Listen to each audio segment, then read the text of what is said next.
No estás cansado porque seas débil. Estás cansado porque llevas demasiado tiempo reaccionando. Reaccionando a lo que otros dicen, a lo que ocurre fuera, a lo que podría pasar mañana. Ese agotamiento que sientes no siempre viene del cuerpo, viene de la mente que nunca descansa, porque nunca está en su lugar. No estás roto. Estás saturado de intentar sostener cosas que no te corresponden. Tal vez sientes que la vida te exige más de lo que puedes dar, que por mucho que te esfuerces, siempre hay algo fuera de control que desordena todo. Personas, decisiones ajenas, cambios inesperados, resultados que no llegan. Y poco a poco, sin darte cuenta, comienzas a vivir en tensión constante. No porque el mundo sea cruel, sino porque tu mente ha sido entrenada para pelear con lo inevitable. Aquí no vas a encontrar promesas rápidas ni frases que intenten levantarte el ánimo por unos minutos. Este espacio no es para huir de la realidad, sino para mirarla con más firmeza. Porque el verdadero desgaste no viene de lo que ocurre, sino de la forma en que interpretas cada cosa que ocurre. Y mientras no revises eso, ninguna circunstancia externa va a darte paz. Los antiguos estoicos entendieron algo que hoy muchos han olvidado. La vida no se ordena desde fuera hacia adentro, sino desde dentro hacia afuera. Cuando intentas controlar lo que no depende de ti, pierdes energía. Cuando aprendes a gobernar tu juicio, recuperas estabilidad. No se trata de endurecerte emocionalmente, sino de colocar cada cosa en su sitio correcto. Este video es una pausa consciente, una invitación a dejar de luchar contra todo al mismo tiempo y empezar a distinguir. Distinguir qué merece tu atención y qué solo consume tu calma. Distinguir entre lo que puedes dirigir y lo que debes aceptar sin resentimiento. Porque solo cuando la mente deja de dispersarse, aparece algo raro hoy en día: claridad. Si permaneces aquí, no vas a recibir instrucciones para cambiar el mundo. Vas a recibir algo más útil, una forma distinta de sostenerte dentro de él. Una estructura mental capaz de atravesar la incertidumbre sin desmoronarse. Y desde ese punto, reconstruir tu vida deja de ser un acto ruidoso y se convierte en una decisión silenciosa, firme y sostenida. El error silencioso. Intentar controlar lo incontrolable. Gran parte del cansancio que arrastras no viene de lo que haces, sino de lo que intentas controlar. Sin notarlo, has puesto tu energía en resultados, reacciones ajenas, escenarios futuros y decisiones que nunca estuvieron bajo tu mando. Y cuando la mente se acostumbra a luchar contra lo que no obedece, el desgaste es inevitable. Este es el error silencioso. No se anuncia, no duele de inmediato, pero consume. Te hace creer que si piensas más, si anticipas todo, si te preocupas lo suficiente, algo cambiará. Sin embargo, lo único que cambia es tu estado interno. La tensión se vuelve permanente, la atención se fragmenta, la calma se vuelve rara. Epicteto fue claro al respecto. No son los hechos los que perturban al ser humano, sino los juicios que hace sobre ellos. Cuando intentas dominar lo que no depende de ti, no solo fallas en ese intento, también abandonas lo único que sí podrías gobernar: tu juicio, tu respuesta, tu carácter. Y ese abandono tiene un precio alto. Observa con honestidad. ¿Cuántas veces al día tu mente se adelanta al futuro? ¿Cuántas veces repite conversaciones que ya ocurrieron? ¿Cuánta energía entregas a la conducta de otros, a escenarios hipotéticos, a miedos que aún no existen? No es que te falte fuerza, es que la estás gastando en el lugar equivocado. Los estoicos no enseñaban indiferencia, Enseñaban precisión. Entendían que poner esfuerzo donde no hay control no es compromiso, es confusión. Y que la confusión sostenida termina pareciendo ansiedad, frustración o desánimo. No porque la vida sea insoportable, sino porque la mente ha perdido su eje. Reconocer este error no es motivo de culpa, es un acto de lucidez. El momento en que dejas de exigirte dominar el mundo y comienzas a preguntarte algo más útil. ¿Qué sí depende de mí ahora mismo? Esa pregunta, simple pero firme, empieza a devolver orden. Y donde hay orden, la mente deja de desgastarse en vano. La dicotomía de control aplicada a la vida cotidiana. Hay un punto en el que la mente deja de girar en círculos y empieza a asentarse. No ocurre por magia ni por optimismo. Ocurre cuando comprendes con claridad algo simple y exigente a la vez. No todo te pertenece. Y mientras no distingas eso, vivirás cansado incluso en días tranquilos. La dicotomía de control no es una idea abstracta ni un concepto filosófico para repetir. Es un filtro práctico para vivir. Todo lo que ocurre puede dividirse en dos campos muy concretos: aquello que depende de ti y aquello que no. Tus decisiones, tus valores, tu forma de responder, el esfuerzo que eliges dar, el significado que asignas a lo que sucede. Eso es tu territorio. El resto, aunque te afecte, no te pertenece. Opiniones ajenas, resultados finales, cambios externos, el pasado, el comportamiento de otros. Confundir estos campos es la raíz de gran parte del sufrimiento moderno. En la vida diaria, esta confusión se manifiesta de forma constante. En el trabajo, por ejemplo, puedes controlar tu preparación, tu ética y tu constancia, pero no la aprobación absoluta ni la reacción de los demás. En las relaciones, puedes controlar tu honestidad y tu respeto, pero no el apego ni la respuesta emocional del otro. Con el dinero, puedes controlar tus decisiones y hábitos, pero no cada giro del entorno. Cuando intentas dominar lo que no depende de ti, te tensas. Cuando abandonas lo que sí depende de ti, te vacías. Los estoicos eran prácticos porque entendían que la paz no surge de que todo salga bien, sino de saber dónde colocar la responsabilidad. Cuando asumes como carga lo que no puedes dirigir, la mente se fragmenta. Cuando retomas lo que sí está bajo tu mando, aparece algo que no depende de la suerte: estabilidad interna. Aplicar esta distinción exige disciplina, no emocional, sino mental. Significa detenerte cuando la mente se acelera y preguntarte con frialdad: ¿esto que me inquieta depende de mí o no? Si no depende, insistir solo te debilita.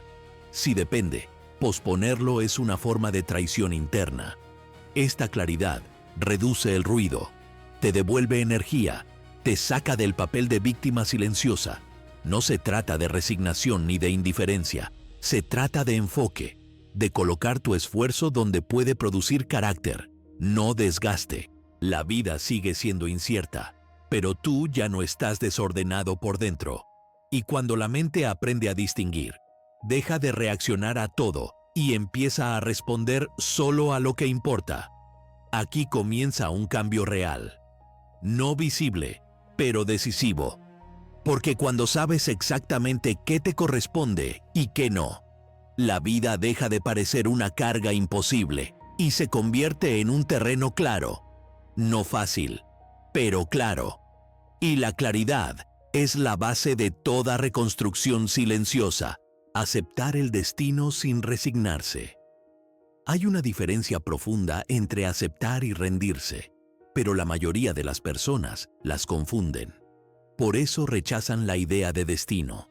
Creen que aceptarlo es perder fuerza, bajar la cabeza, dejar de intentarlo. Los estoicos pensaban lo contrario. Para ellos, aceptar el destino era el acto más alto de lucidez. No porque todo esté bien, sino porque todo ya está ocurriendo. Aceptar no es aprobar lo que pasó, es dejar de discutir con lo irreversible. Mientras sigas peleando mentalmente con lo que ya sucedió, tu energía queda atrapada en el pasado. Y una mente atrapada no puede actuar con precisión en el presente. El destino, entendido correctamente, no es una excusa para la pasividad. Es el punto de partida realista, desde el cual puedes decidir con firmeza. La vida no te pregunta si estás listo. Cambia, golpea, quita, impone ritmos que no elegiste. Cuando intentas negar eso, aparece la rabia. Cuando intentas suavizarlo con ilusiones, aparece la frustración. Pero cuando lo aceptas con sobriedad, algo se ordena. La mente deja de resistirse y empieza a observar. Y observar con claridad es el primer paso de toda acción inteligente. Séneca lo expresó con crudeza: sufrimos más en la imaginación que en la realidad. Gran parte del dolor no viene del hecho en sí, sino de la narrativa interna que construyes alrededor. Aceptar el destino significa cortar esa narrativa innecesaria, no añadir insulto al daño, no convertir una dificultad en una condena mental. Esto no te vuelve frío, te vuelve estable. Te permite actuar sin arrastrar resentimiento, porque cuando aceptas lo que no puedes cambiar, liberas recursos internos para cambiar lo que sí depende de ti. Y ahí aparece una paradoja poderosa. Solo quien acepta plenamente el terreno puede caminar con firmeza sobre él. Aceptar el destino, es decir, sin dramatismo: esto es lo que hay ahora. Desde aquí decido, no desde la queja, no desde la fantasía, sino desde la realidad tal como es. Esa decisión silenciosa restaura la dignidad interna. Ya no reaccionas como alguien herido, actúas como alguien responsable de su respuesta. Este punto marca un quiebre importante, porque mientras no aceptes, sigues luchando contra sombras. Cuando aceptas, dejas de desperdiciar fuerza. Y esa fuerza, recuperada, será necesaria para el siguiente paso. Porque aceptar el destino no es el final del camino. Es el momento exacto en que la reconstrucción deja de ser emocional y comienza a ser consciente. El dominio interno como nueva forma de poder. Durante mucho tiempo, te enseñaron a asociar el poder con la capacidad de imponer, convencer, controlar o destacar. Poder como visibilidad, poder como reconocimiento, poder como influencia externa. Pero ese modelo es frágil. Depende de demasiadas variables que no obedecen a tu voluntad. Por eso genera ansiedad, incluso cuando parece funcionar.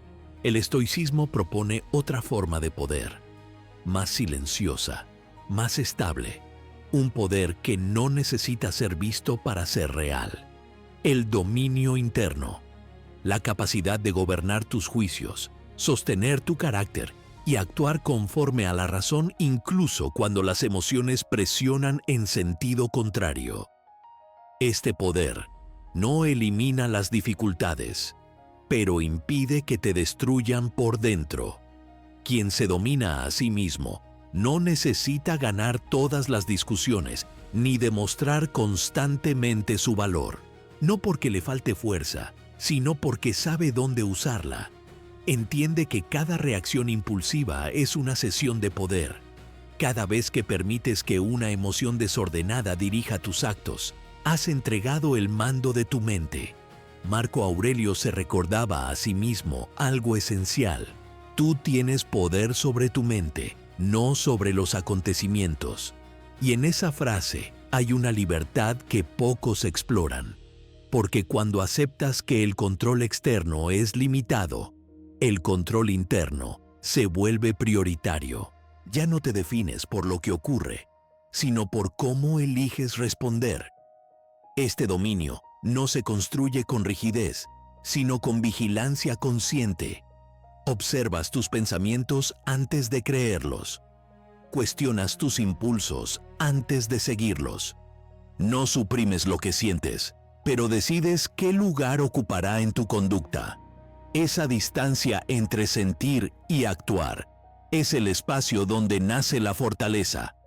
El poder silencioso se nota en cosas pequeñas, en no responder de inmediato cuando alguien provoca, en mantener la compostura cuando algo no sale como esperabas, en seguir actuando con rectitud incluso cuando nadie observa. No hay aplausos, no hay validación externa, pero hay algo más raro y más valioso: coherencia interna. Este tipo de poder no promete comodidad, promete estabilidad. No te vuelve invulnerable, pero te vuelve menos dependiente. Y cuanto menos dependes de que el mundo coopere, más libre te vuelves para actuar conforme a tus principios. Aquí ocurre un cambio sutil pero decisivo. Dejas de buscar fuerza fuera y comienzas a cultivarla dentro. Dejas de medir tu valor por el impacto externo y empiezas a medirlo por la calidad de tu juicio. Ese cambio no es ruidoso, no se anuncia, pero redefine la forma en que caminas por la vida. Y cuando el dominio interno se convierte en hábito, algo queda claro: ya no necesitas controlar todo para sentirte firme. Te basta con gobernarte a ti mismo. Y desde ese centro estable, la reconstrucción continúa, no como una lucha desesperada, sino como una afirmación silenciosa de carácter. Reconstruirse sin anunciarlo. Hay un tipo de cambio que no necesita testigos. No se publica, no se explica, no se justifica. Ocurre lejos del ruido, en decisiones tan pequeñas que nadie las celebra. Y sin embargo, es el único cambio que perdura. Reconstruirse en silencio no es esconderse, es dejar de vivir para la reacción ajena y comenzar a responder a un criterio interno claro. La mayoría intenta reconstruirse de forma visible. Cambia hábitos para ser visto, adopta discursos para ser aprobado, se promete transformaciones que necesitan aplauso para sostenerse. Eso no es reconstrucción, es dependencia con otra forma. El estoico entendía que lo esencial no requiere escenario, se afianza en lo cotidiano, en lo que haces cuando nadie observa. La verdadera reconstrucción ocurre en el modo en que interpretas el fracaso. Antes, cada error era una herida al ego. Ahora, se vuelve información. Ocurre en la forma en que respondes al desprecio. Antes, reaccionabas para defender una imagen. Ahora, eliges si esa opinión merece un lugar en tu mente. Ocurre en el diálogo interno. Antes, te exigías desde la dureza. Ahora, te corriges desde la razón. Este proceso no se siente épico, se siente sobrio, a veces incluso incómodo, porque al reconstruirte sin anunciarlo, renuncias a la validación inmediata. Nadie te confirma que vas bien, nadie aplaude la compostura que mantienes, pero hay una señal inequívoca de avance. El ruido interno disminuye y la coherencia aumenta. Reconstruirse en silencio exige una lealtad distinta, no hacia una versión idealizada de ti, sino hacia tus principios. Preguntarte cada día si actuaste conforme a lo que consideras correcto, incluso cuando era más fácil reaccionar, incluso cuando nadie lo habría notado. Esa fidelidad cotidiana es la arquitectura invisible del carácter. Epicteto advertía que no hay nada más patético que intentar parecer fuerte en lugar de serlo. La fuerza real no se exhibe, se ejerce, se nota en la paciencia sostenida, en la moderación del lenguaje, en la constancia sin dramatismo. Se nota cuando dejas de explicar tu proceso y te concentras en vivirlo. Reconstruirse sin anunciarlo también implica aceptar que algunos no entenderán tu cambio. Esperarán la versión anterior, más reactiva, más disponible, más predecible. Y tú no discutes, no corriges, simplemente sigues actuando desde otro lugar. El silencio, en este punto, no es evasión, es coherencia. Este tipo de reconstrucción no busca ser admirada, busca ser sólida. No depende del ánimo del día, ni de la respuesta del entorno. Se sostiene en una decisión clara: vivir conforme a la razón, no al impulso, conforme al criterio, no a la emoción dominante. Cuando eliges este camino, algo se vuelve evidente. Ya no necesitas anunciar que estás cambiando. El cambio ocurre igual. Se filtra en tus decisiones, en tus límites, en tu forma de estar presente. Y aunque nadie lo nombre, tú lo sabes, porque por dentro hay más orden. Y donde hay orden, la vida deja de sentirse como una carga que aplasta y empieza a sentirse como un terreno que puedes habitar. Emociones, de tiranos a señales. Durante años te dijeron que debías seguir lo que sientes, que la emoción es una guía confiable. Y así, sin mala intención, muchos aprendieron a vivir bajo un gobierno inestable. Un día con claridad, otro con impulso, un día con calma, otro con arranques que luego pesan. El problema no son las emociones, el problema es cuando ocupan un lugar que no les corresponde. Las emociones no fueron hechas para mandar, fueron hechas para informar. Son señales, no órdenes. Indican que algo ocurre dentro o fuera, pero no dictan qué debes hacer con ello. Cuando no distingues esto, cada emoción intensa se convierte en un tirano momentáneo. Te empuja a hablar cuando sería mejor callar, a actuar cuando sería más sabio esperar, a decidir cuando aún no ves con claridad. El estoicismo no enseña a reprimir emociones, enseña a ordenarlas, a reconocerlas sin entregarse a ellas. Marco Aurelio lo practicaba a diario. Sentía ira, cansancio, decepción, pero no le cedía el timón. Sabía que una emoción no examinada puede arrastrar a una acción que luego exige reparación. Observa cómo funciona en la vida cotidiana. Sientes ansiedad y corres a anticipar escenarios que no existen. Sientes enojo y buscas tener razón en lugar de preservar la coherencia. Sientes miedo y postergas decisiones que requieren firmeza. En todos esos casos, la emoción habla, pero no debería decidir. La razón es quien debe escuchar, evaluar y luego actuar. Aprender a hacer esto no te vuelve frío, te vuelve claro. Empiezas a notar una diferencia sutil pero poderosa entre sentir y obedecer. Puedes sentir tristeza sin convertirla en abandono. Puedes sentir rabia sin transformarla en agresión. Puedes sentir miedo sin permitir que gobierne tu conducta. Esa distancia es libertad interna. Epicteto insistía en que la mente entrenada no elimina las impresiones, las examina. Cuando una emoción aparece, no la niegas ni la dramatizas. La observas. Te preguntas de dónde viene, qué intenta señalar y si merece una respuesta inmediata. Muchas veces, solo con ese acto de observación, la intensidad baja, porque la emoción pierde su poder cuando deja de ser incuestionable. Este orden emocional no se construye de una vez.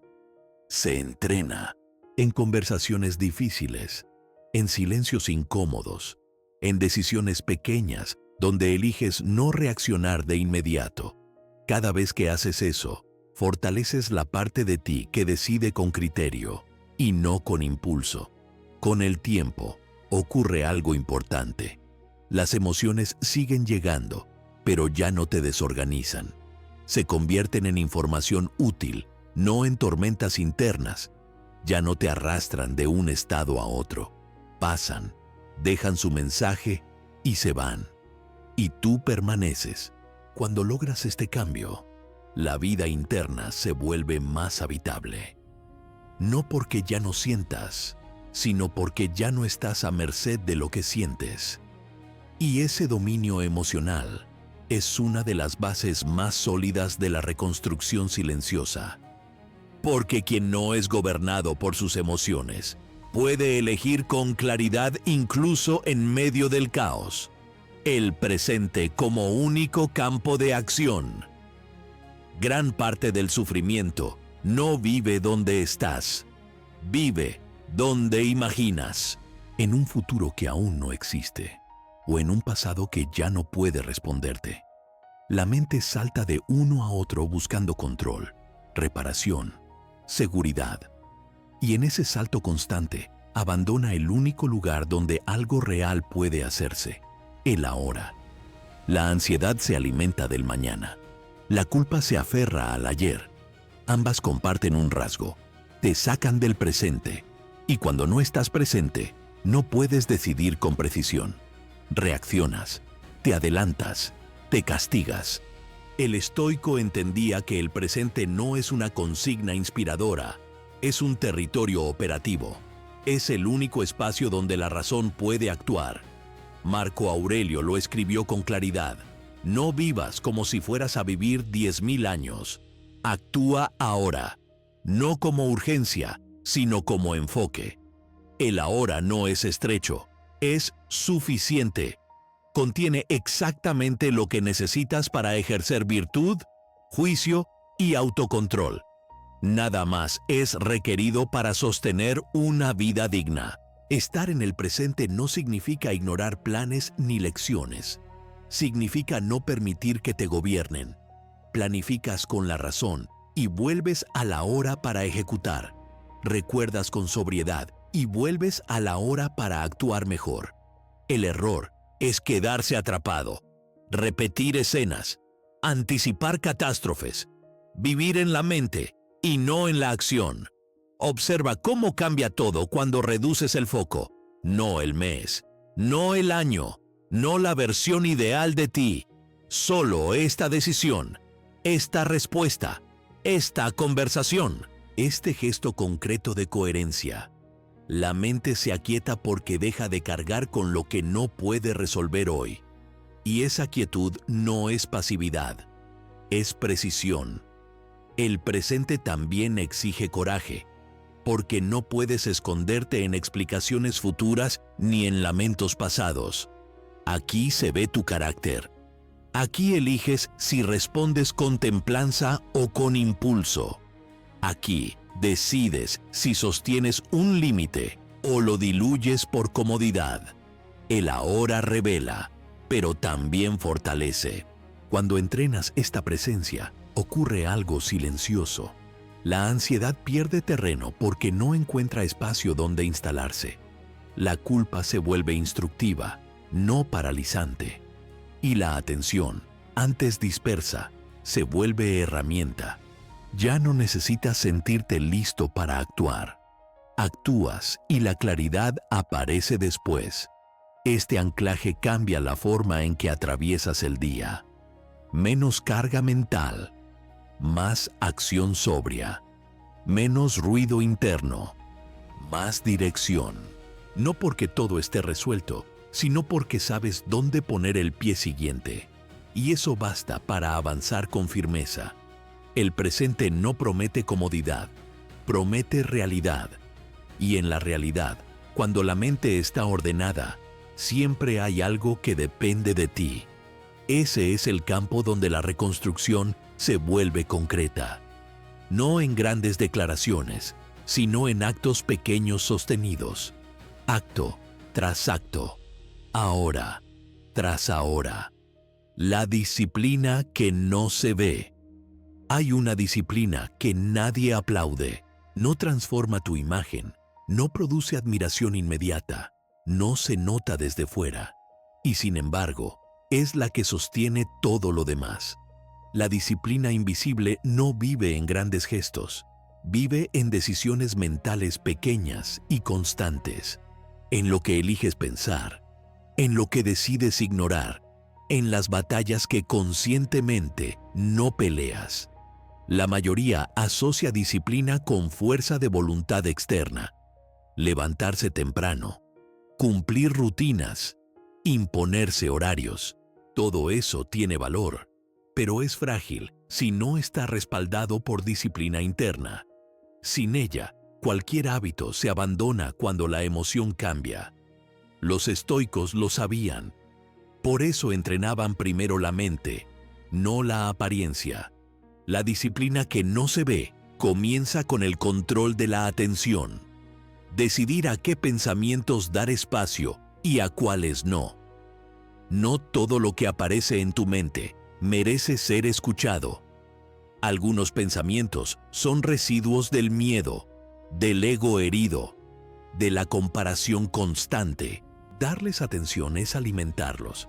Ignorarlos con criterio es un acto de dominio.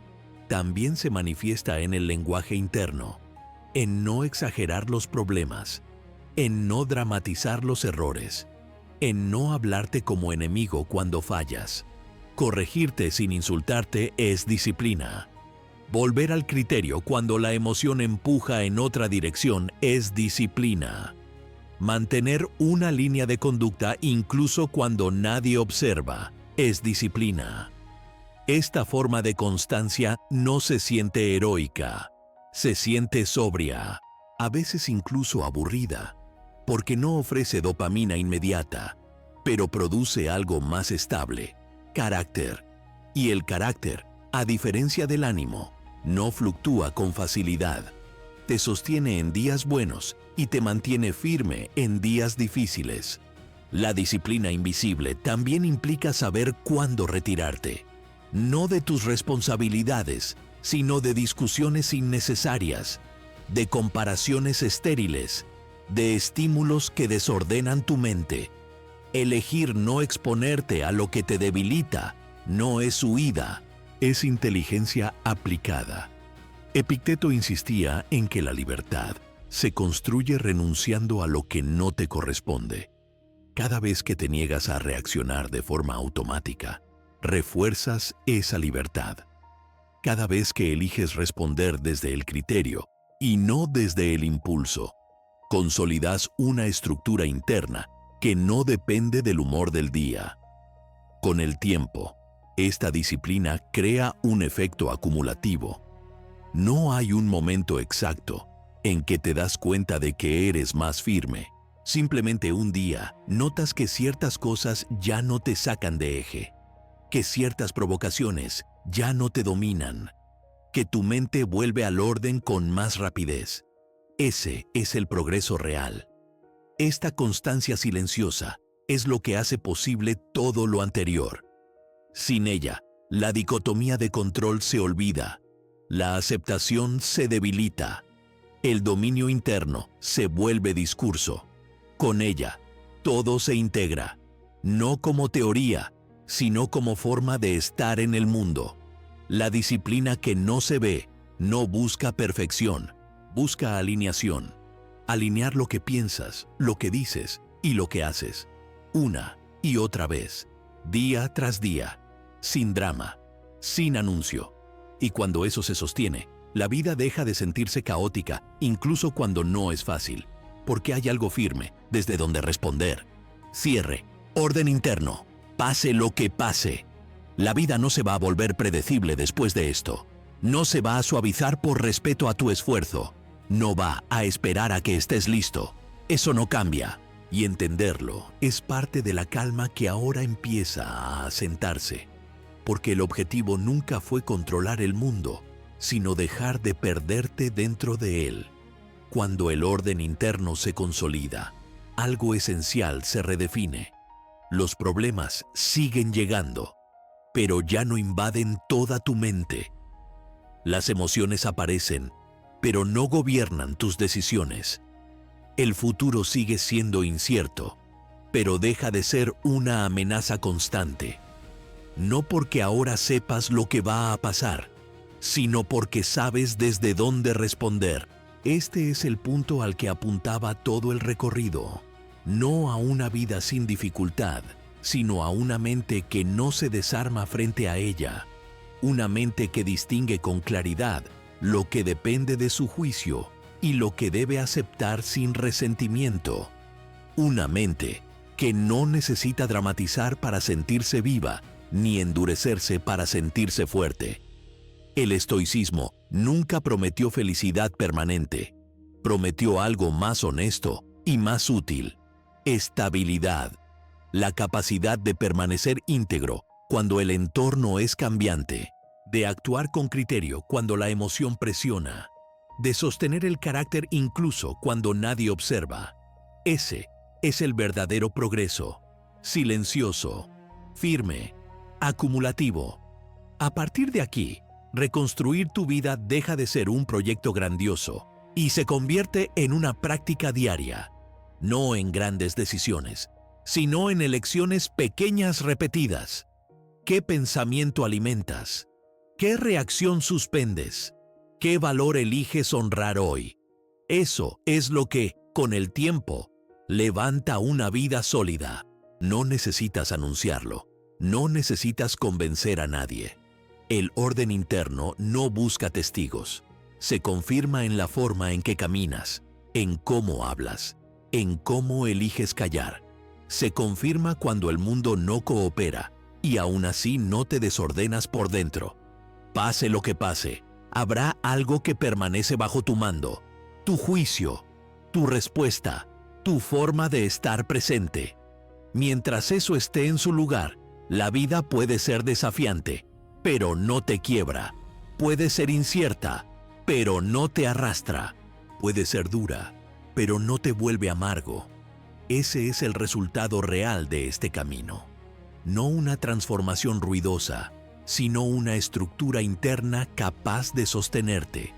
Y cuando eso existe, no importa demasiado cómo se presenten las circunstancias, porque ya no dependes de que todo esté bien para estar firme.